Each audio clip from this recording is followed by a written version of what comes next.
Welcome back to my 12 days of Easter. It's day 3 and I have 3 jobs to do. Can I do them under 12 minutes?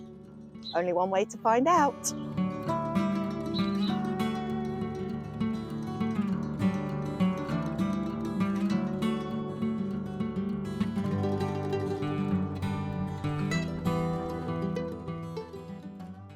Job 1 is sowing carrots.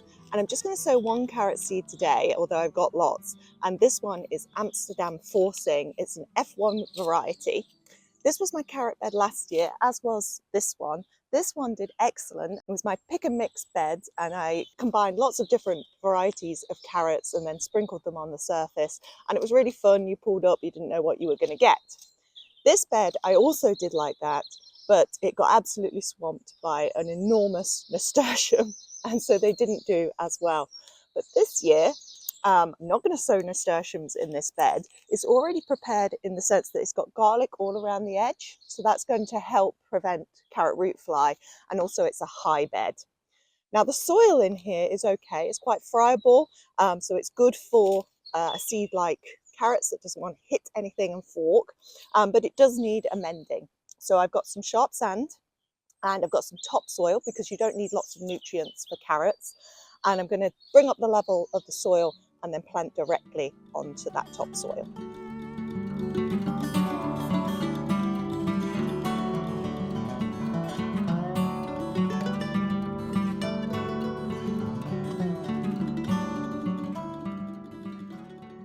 Okay, so that's the bed prepared. I'm now going to prepare the seed. So I'm going to put, I don't know how much, I just Googled how many carrot seeds you would need, or like, do you need a teaspoon of seeds to do a meter square, which is what this about is. I couldn't find an answer. So I'm just gonna eyeball it.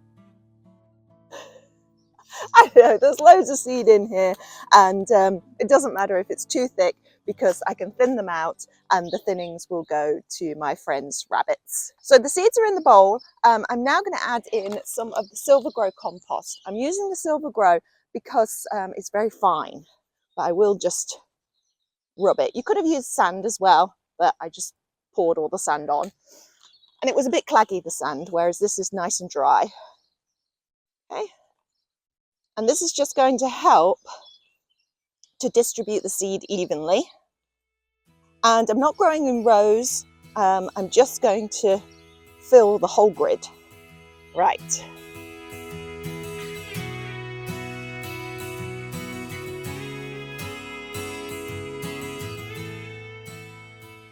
Now, because carrot seed germinates on the surface of the soil, I want to make sure that it's got good contact. So I'm just going to press the seeds into the compost. Okay, that's great. Now there is quite a lot of moisture in this compost already, but I think I'm going to give it a little watering. And then the thing I really want to do is cover this bed with a sheet of glass or plastic to keep that moisture in, because the last thing you want is your carrot seed to dry out, because then it won't germinate. That stick is too big for you, Dory, and too spiky. Too spiky.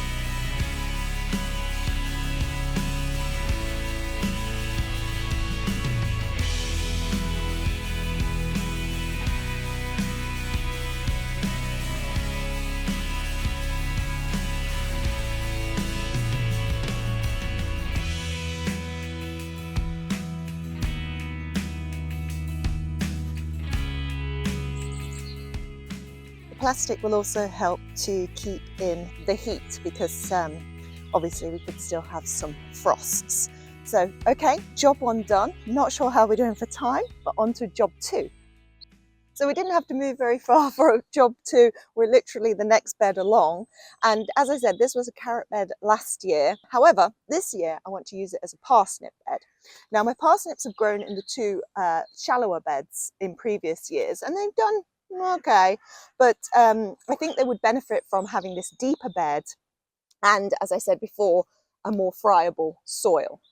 So just take some of these weeds out before I get started, but I'm going to do the same, which is top this bed up a little bit. This time they can have a little bit more goodness So I think I'm going to use multi-purpose compost to top this one up. So I've got 2 varieties of parsnip for this year, and although you're told that you have to have fresh parsnip seed every year, these are last year's seed because you get a lot in there. This one's Parsnip Student, this one's Tender and True. I'm just going to mix them together and put them both into this bed, see how they do. If I don't get any germination, I've still got plenty of time to buy some fresh seed and have another go.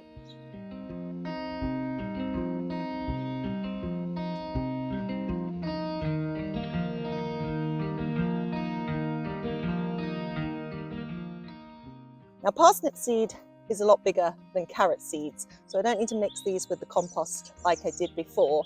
You can pre-chip parsnip seed. That's probably a good idea with using seed that's old like this, but I'm just going to go for it. So I'm going to make drills for this one, and let's see if I can fit 3 rows in. You need them about 40 centimeters apart. That's more like 30. And I'm not going to do such a long drill on this side because this is my clematis, which is budding and has life at the bottom, which is very exciting. And this is my passion flower. These are to go up over the arch. The passion flower looks dead, the passiflora, but hey ho. So we'll do a shorter row between those. Right, let's do a light sprinkling. Again, these can be thinned, and because it's old seed, I'm not going to keep it for next year, so it doesn't really matter if some of this seed is wasted. Okay, I'm just going to cover those over now and firm down.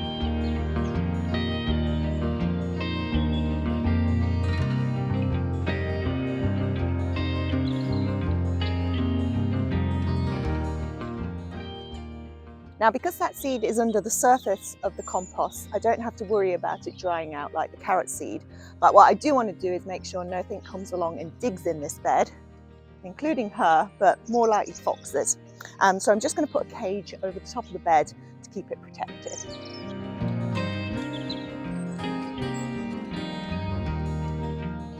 Okay, are we doing well? I'm going to have to put a timer on the screen, I think, for this.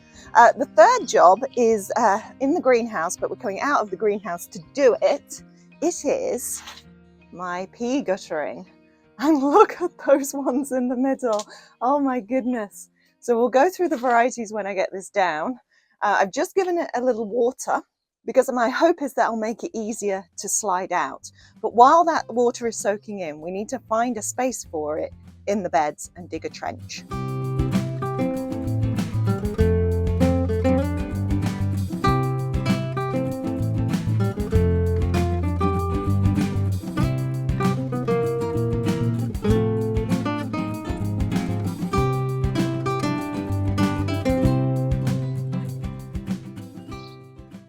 Right then, let's see what varieties we had and how well they did.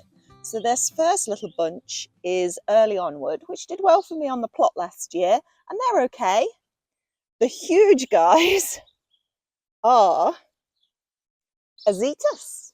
Oh, I wasn't expecting that. I thought they were going to be the Kelvedon Wonder.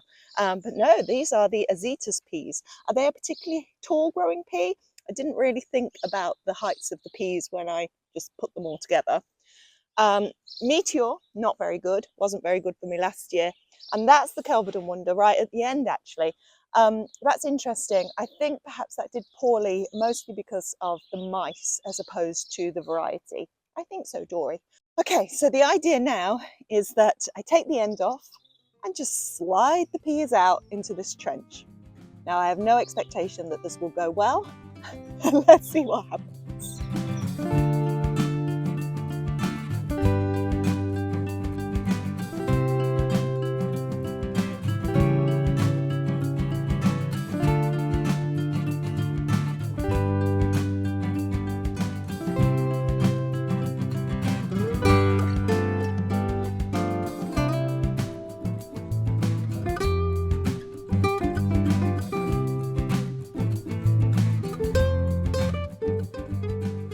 Well, my friends, it's an Easter miracle. I can't believe that worked. I've seen so many people fail at that on YouTube and Instagram, and I did it. I actually did it. Oh my goodness. That's brilliant. Right, and it fitted perfectly in the little trench. That could have not have gone better. I'm so surprised. Right, I just need to fill in between now and firm them in and put the labels back. Wow!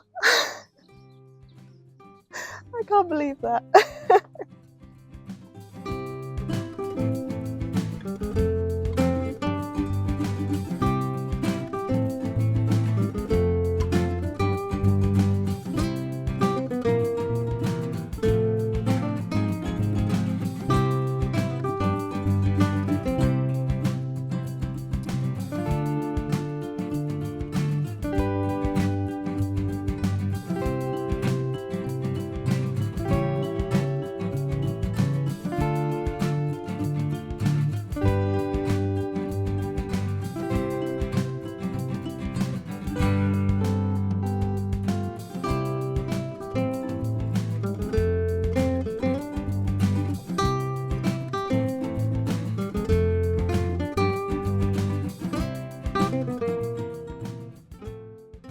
Well, there we go. 3 jobs in under 12 minutes. If it's under 12 minutes, that is another Easter miracle.